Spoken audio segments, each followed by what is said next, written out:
Bienvenue dans le podcast des femmes qui veulent trouver leur voie. Cet espace, je l'ai conçu pour te permettre de dépasser tes peurs et vivre tes rêves, voire même de vivre de tes rêves. Il n'est plus question ici de trouver un simple travail, mais de trouver ton métier de cœur, qui t'apportera plus de sens, plus de richesse et permettra de participer au monde selon tes propres valeurs afin de créer un monde plus sain.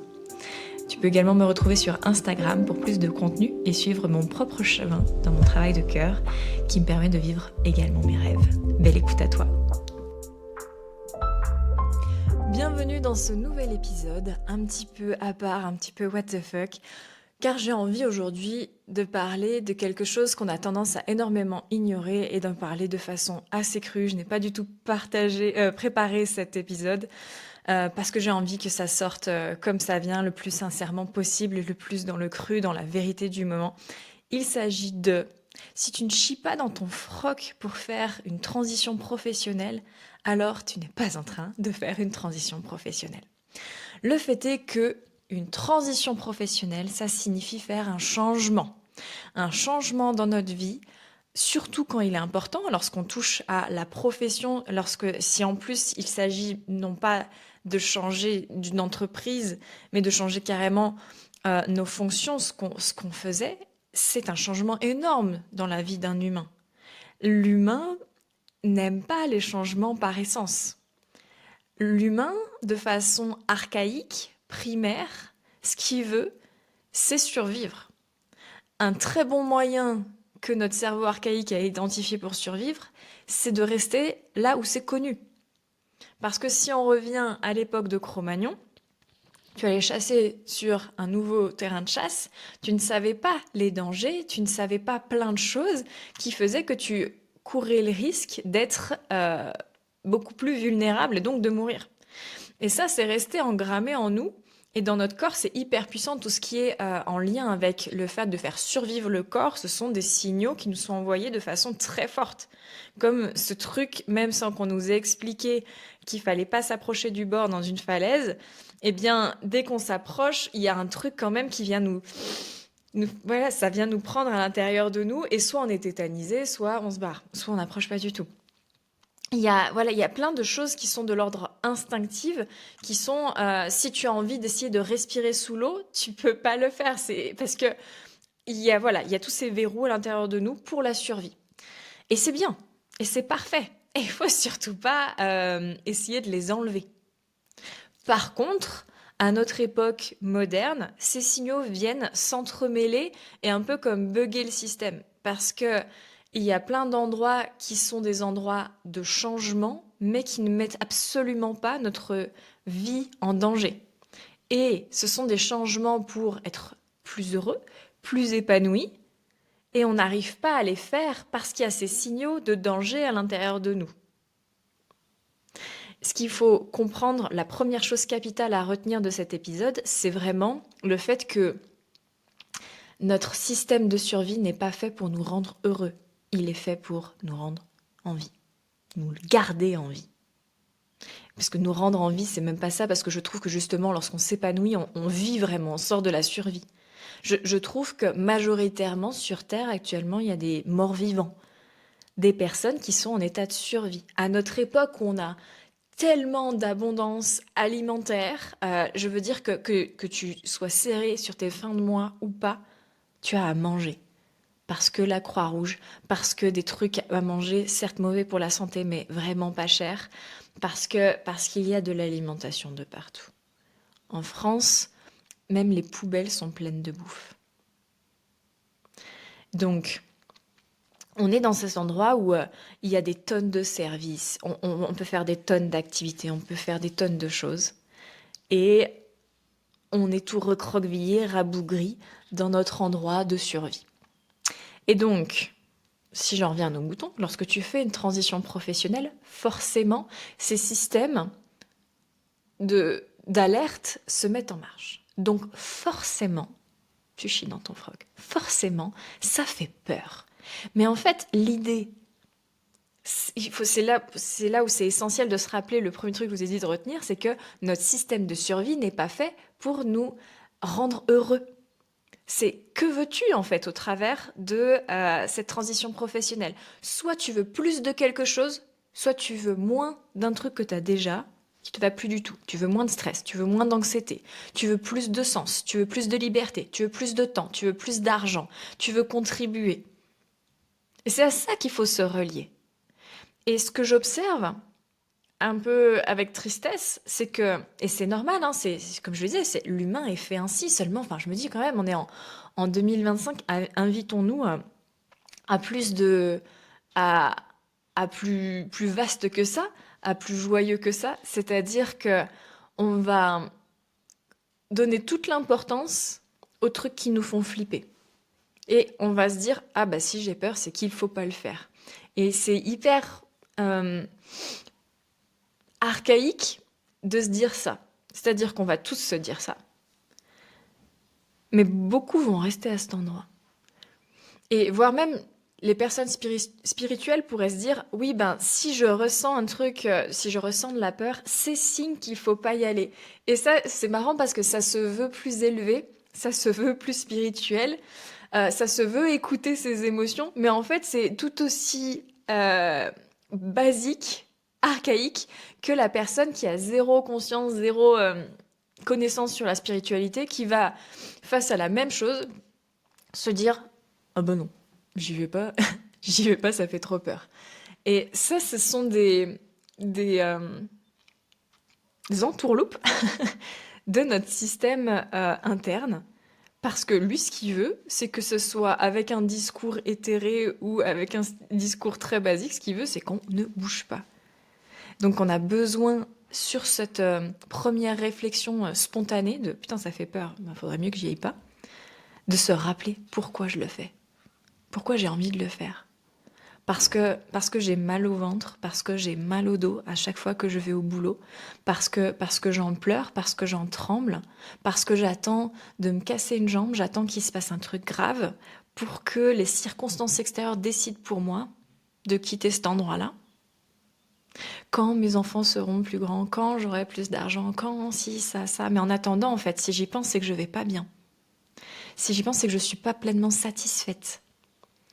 C'est que j'aspire à autre chose.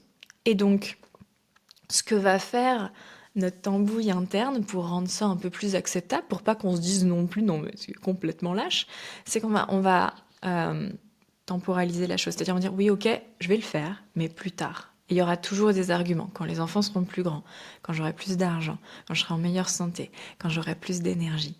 Mais en fait ça c'est la même chose, mais repoussée pour c'est comme on est un peu plus à l'aise. Alors je ne dis pas, je suis quelqu'un qui prend du temps à prendre des décisions. Et encore qu'on n'est pas tous foutus pareil. Moi, voilà, mon système énergétique, si vous y entendez en human design, c'est quelque chose. Prendre une décision, c'est lent. Il y en a, c'est beaucoup plus rapide que ça. Mais une fois que la décision est prise, j'y vais. Et je trouve que ça, c'est vraiment un critère pour avoir une vie qui nous plaît, c'est d'arrêter de repousser. Il y a deux choses, c'est je repousse à plus tard et je dis que c'est la faute de l'extérieur. C'est la faute de la météo, c'est la faute de mon entourage, c'est la faute de mon patron, c'est la faute de l'État, du président, c'est la faute des impôts, c'est la faute de tout, mais pas la mienne. Et ces deux choses, elles sont sournoises. Personne se dit clairement, je me dis que c'est à cause de machin ou de trucs. C'est juste qu'on se dit, mais bien évidemment, c'est à cause de ça, c'est tellement dur à cause de ça. Mais en fait, on s'en fout. Tu veux quoi dans ta vie? Je veux me sentir bien, je veux kiffer mon travail, je veux qu'il ait du sens, je veux avoir plus d'argent, je veux avoir plus de temps. Qu'est-ce que je peux faire? Moi. Et donc, on y arrive. Passer toutes ces excuses, il est normal d'avoir peur. Et en fait, l'idée, ça n'est pas de se violenter, de se brusquer. Mon propos, ça n'est pas forcez-vous.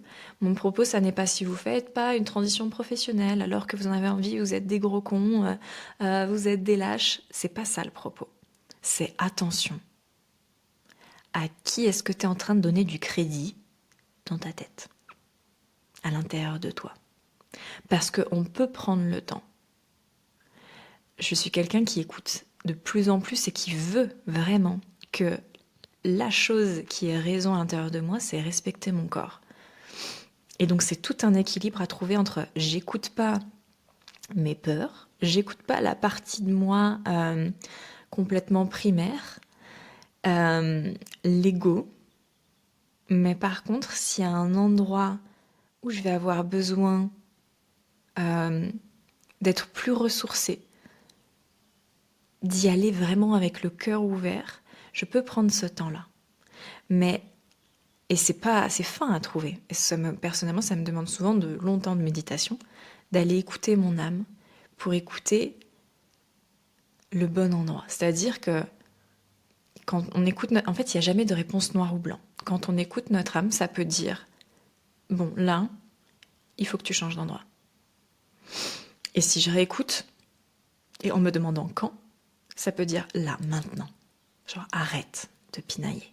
On s'en branle du reste. Maintenant. Et on sent souvent un truc très tranchant, une évidence. Et alors attention, si tu ressens pas d'évidence, ça veut pas dire que tu dois l'attendre, tu pourrais l'attendre toute ta vie. Des fois, il y a des choses à faire, à mettre en mouvement pour que l'évidence arrive. Moi, il y a des choses dans mon travail, j'estime être dans mon métier de cœur, j'estime faire un travail complètement aligné à qui je suis.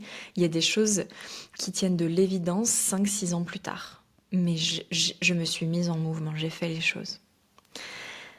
Et parfois, l'âme, elle dit, non, là, repose-toi. Là, c'est le moment où tu vas observer la vague qui arrive, tu vas faire toutes les provisions pour pouvoir y aller. Donc, il n'y a pas de réponse genre unanime.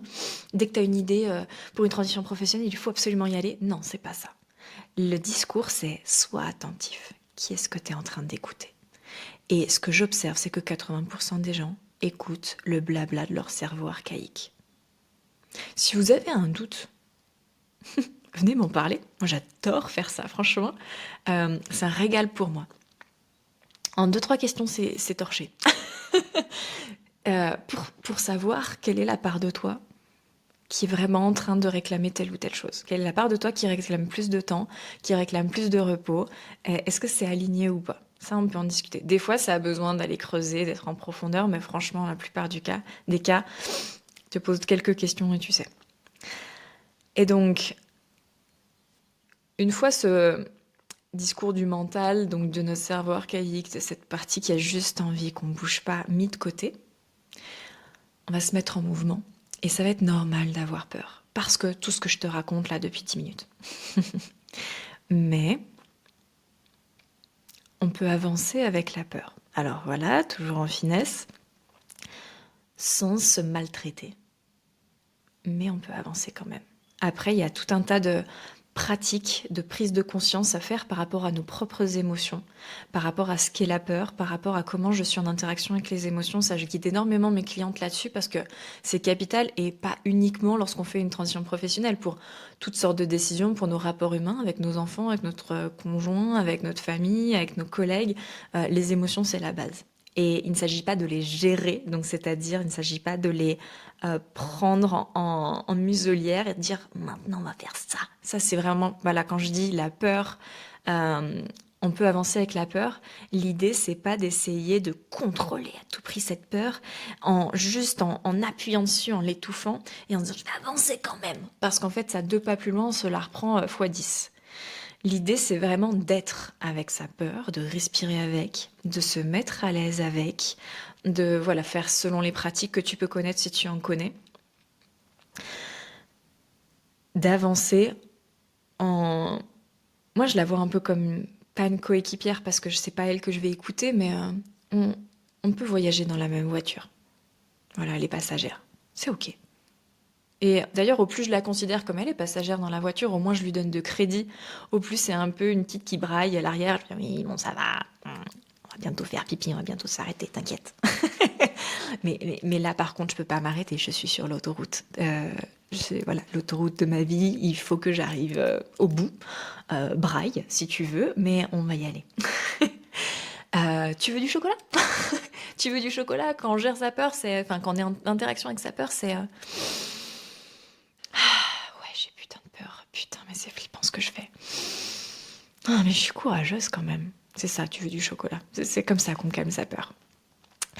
Donc, on n'est pas censé ne pas avoir peur.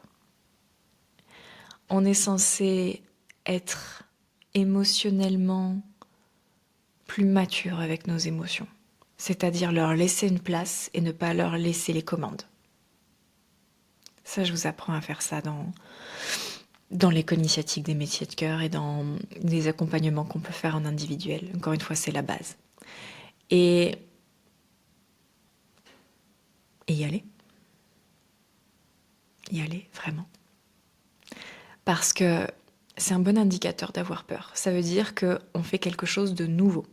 Et si on est amené à faire quelque chose qui nous fait peur et qu'on le fait quand même, ça veut dire qu'on y tient à ce truc. Et donc, si on y tient a priori, c'est pour des bonnes raisons. Alors il y a des endroits de blessure qui y tiennent, voilà, je tiens à prouver à mon ex que je m'en suis sortie, mais en fait on fait quand même de grandes choses. Moi je suis plus vraiment du parti où on devrait faire absolument tout par beauté de l'âme. Au plus on peut le faire, au mieux c'est, je pense, pour une vie apaisée, épanouie. Mais les blessures sont un tel moteur que venir aller un peu appuyer dessus, des fois c'est assez aidant. Et donc, c'est signe que tu es en train de sortir de ta zone de confort. C'est signe que tu es en train de grandir. C'est signe que tu es en train comme d'élargir ta vie, d'avoir peur. Et ce qui est assez magique, c'est que ça devient grisant à force en fait de fonctionner comme ça. Parce qu'on se rend compte que j'ai eu peur. Moi, j'ai commencé avec j'ai jamais fait de danse quand j'étais enfant. Et pourtant, j'ai toujours voulu être une fille qui savait danser. Et j'étais je suis grande, donc j'étais la grande godiche qui savait pas danser. Et donc, j'ai commencé à la fin, en terminale, à faire quelques cours en tant que grande godiche qui ne savait pas danser. Et puis, après, mes études, je pense que vers 20 ans, j'ai pris des cours de danse, des trucs qui me faisaient le plus envie. C'était la salsa et le tango. C'était dans mon imaginaire de petite fille, c'est ce qu'il y avait de plus beau. Et puis, en fait, on s'aperçoit vite qu'après une année, on n'est plus godiche déjà. Et on a basculé de toute une vie de godiche en danse à ça va, je me dépatouille, on est de plus en plus forte. Et puis maintenant, on me dit Jade, c'est vraiment quelqu'un qui est à l'aise avec son corps. Je me dis quand même, j'ai presque l'impression qu'on se fout de ma gueule. Je suis là, moi. Parce que c'était mes premiers défis. C'était je sortais de ma zone de confort, mais c'était extrême pour moi. Mais j'avais tellement honte. Et j'avais toutes ces voix à l'intérieur de moi que j'avais pas encore vraiment, j'allais dire, dealé avec. C'est-à-dire, je les croyais, celles qui me disaient que j'étais trop nulle, que j'étais ridicule, que je ferais mieux de pas être là, mais j'étais tellement naze, j'étais tellement moche, j'étais tellement tout. Et donc, c'était super dur pour moi, rien que ça au début. Puis finalement, au bout d'un an, je me suis dit, ça va. Et puis de plus en plus, et puis de plus en plus de plaisir, et puis maintenant, je m'en fous. Et puis ça, genre la danse, et puis après, des sports que je trouvais compliqués, comme l'escalade, et puis après l'alpinisme, et puis en fait, après, on se dit, oui, c'est normal ce signal, c'est normal ces appréciations négatives au sujet de moi-même, et finalement, maintenant, je suis à l'endroit où je vais me dire un truc négatif sur moi, et dans la plupart des cas, assez rapidement, je me dis, chouchou, non, c'est cool que tu fasses ça, bravo. Et donc, pourquoi il se passe ça? Parce que, si je reprends l'exemple de la danse, la satisfaction de l'avoir fait, la joie d'avoir, entre guillemets, changé le personnage que je m'étais créé. Il y en a beaucoup qui se disent, c'est pas mon style de danser, d'être entrepreneur, d'être quelqu'un qui parle en public, de m'afficher sur les réseaux. Et moi, c'est mon style de rien du tout, hein. Mettez-vous à l'aise. Et on croit que c'est qui on est dans notre essence. Ça, c'est juste notre ego, notre personnage qu'on joue. Jade, il n'y a rien qui dise dans son essence si elle sait danser ou pas. Elle a appris ou elle n'a pas appris. Il n'y a rien qui dise dans notre essence si on est bon ou mauvais en maths. C'est qu'on a eu de plus ou moins bons professeurs, plus ou moins valorisants, un milieu familial qui était plus ou moins doué qui ont fait que d'expérience en expérience, on est arrivé à ce résultat qu'on peut encore changer aujourd'hui. Et donc, si tu as l'impression que tu vas pas être assez bonne, mais ça c'est encore un autre sujet, si tu fais ta transition, tu vas pas être légitime, que personne ne va être intéressé, tout ça prend. Et tu vas voir qu'au plus tu fais de choses, au plus ta vie devient vaste. Et en fait, au plus elle peut contenir de plaisir. Avec toutes ces choses que je me suis mis un coup de pied aux fesses pour pouvoir les faire, parce que j'en avais envie, mais j'avais très très peur. Eh bien, j'ai la joie de pouvoir danser, J'ai la joie d'être plus libre avec mon corps, le plaisir de ressentir ça dans mon corps, de danser sur une musique qui me plaît.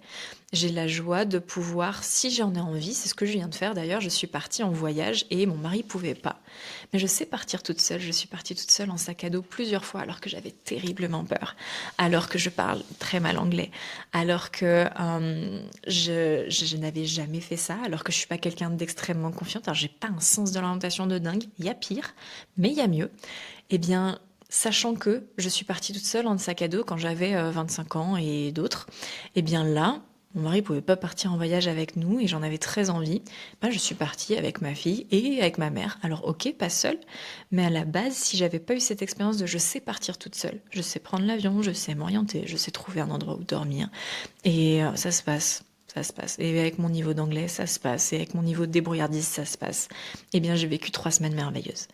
Tous ces trucs-là, de pouvoir vivre avec ce métier qui est à mon compte, de c'est pas mon style de parler sur les réseaux sociaux, c'est pas mon style de montrer, c'est pas mon style de parler de moi. Tout ça fait que j'ai plaisir à vous raconter ça. J'ai le plaisir d'avoir vos retours qui me disent Jade, je te suis depuis 1 an et avec tout ce que tu offres sur ton podcast, sur Instagram, etc. Eh bien, j'ai fait ça, ça, ça et ça et je te remercie. Personne que je ne connais même pas, j'ai impacté positivement sa vie. Ça, tous ces plaisirs cumulés font que le prochain défi, je vais flipper, je vais peut-être un peu tourner autour, je vais voir comment je vais pouvoir l'aborder. Mais si je sens que j'en ai vraiment envie, je vais le faire parce qu'en fait, de l'autre côté, il y a encore plus de joie, il y a encore plus de liberté. Donc, si tu veux faire une transition professionnelle, je peux que t'inviter à sauter dans le bain. Si tu as peur, écoute et vas-y quand même. Mais fais-le intelligemment. Ça, je dis pas mettez un casque et foncez dans le tas. Si vous voulez le faire intelligemment, quand même, il y a l'école initiatique des métiers de cœur qui réouvre demain. C'est pendant 2 semaines seulement, où je vous accompagne à trouver votre voie, à voir comment le rendre le plus prospère et abondant possible, le plus rapidement possible, et selon vos propres critères. Quel rythme tu as envie d'avoir, quelle quantité de travail tu as envie d'avoir. Donc, en mettant tout ça, bien sûr, dans une balance, c'est-à-dire que si tu as envie de travailler 2 heures par semaine, effectivement, tu vas pas pouvoir faire 1 million le premier mois. Ni le deuxième. Mais, c'est-à-dire qu'on peut tout créer. Et on crée ça ensemble, c'est-à-dire qu'on trouve ce pourquoi tu es fait et on planifie ce que tu as besoin de faire pour que ça corresponde à ce que tu veux dans ta vie. Si tu as envie de pouvoir offrir beaucoup aux autres, beaucoup à toi-même, beaucoup de self-care, beaucoup de vacances, qu'est-ce que je fais? Quelle forme ça peut prendre? Et vous allez voir, mais c'est tellement joyeux, c'est tellement excitant. Moi, les personnes que j'ai accompagnées en première cohorte, leur souci, à quelque part, c'était d'avoir tellement d'idées, une ébullition tout le temps, et constante, et puis de jamais avoir connu ça de sa vie, et de se dire, mais attends, est-ce que c'est normal? Ça, c'est quand tu connectes justement à ce qu'il y a derrière la peur. Et chacune, ne serait-ce que de rentrer dans l'école, elles ont eu peur. C'était un investissement. Vraiment, genre tremblotante. Les premiers temps, chaque semaine, je rassurais. Et maintenant, c'est la jubilation. Si vous vous questionnez sur est-ce que cet espace serait le bon pour moi? Est-ce que c'est le bon moment? Venez en parler. J'ai des créneaux, vous pouvez prendre des appels avec moi. J'ai des créneaux qui sont spécialement dédiés à ça, parce que je veux pas faire rentrer non plus de personnes qui sont pas prêtes. Moi, je veux que des personnes qui jubilent à la fin. Donc, je suis attentive à qui c'est qui va rentrer au début. Et j'offre cet espace avec plaisir pour pouvoir faire un choix qui est ajusté. Là-dessus, est-ce que je vous ai bien tout dit? Non, il y a encore quelque chose d'important. C'est-à-dire que pourquoi on donne tant d'importance à notre peur et on la croit autant, c'est parce qu'on veut à tout prix éviter de ressentir des choses négatives. Et ça, c'est vraiment je suis en train de commencer à écrire un livre et c'est vraiment le fond, le sujet qui me drive pour l'écrire, c'est que, y compris moi, tous, on a tendance, vraiment je trouve c'est assez particulier à notre époque, à ne pas vouloir ressentir d'émotions négatives, dites négatives, jugées négatives. Émotion, c'est juste une émotion. Mais la colère et la peur, dans notre culture, on n'aime pas ça. Et on veut à tout prix éviter de ressentir ça. Et on s'invente tout un tas de sagesse, comme quoi si on suit pour ne pas y aller, c'est très bien. Sauf qu'en fait, on n'est pas en train de vivre. Là, un signe que tu es en train de vivre, c'est qu'il y a des émotions. Regarde tous ces gens qui s'assomment de médicaments pour pouvoir dormir, pour pouvoir juste tenir, d'anxiolytiques, etc. C'est eux que j'appelle aussi les morts-vivants. Alors attention, on a le droit de se faire aider sur un court terme pour pouvoir passer un passage, bien entendu. Euh, mais quand c'est pérenne depuis des années, on a perdu la vie. Et moi, j'ai jamais pris ni de drogue, ni de médicaments, mais j'étais quand même coupée de la vie parce que très douée pour sortir de mon corps, être dans l'astral. Et moi, beaucoup de femmes que j'accompagne sont de cette team-là, c'est-à-dire que étant sensible, étant attirée par la spiritualité, eh bien, on s'aperçoit que l'ancrage, c'est pas trop notre came, et on sort facilement de notre corps. Comme ça, on ressent pas. Et si on ressent pas, on vit pas. Si on est venu s'incarner dans un corps, c'était pour vivre les choses depuis notre corps et parce qu'il y a des choses intéressantes à y faire. Mais dès qu'on a vécu quelque chose qui a été trop dur pour notre corps, vu que généralement on a été mal accompagné vers ça, parce qu'on est accompagné que d'adultes et même parfois de thérapeutes, et ça je suis tellement désolée pour ça,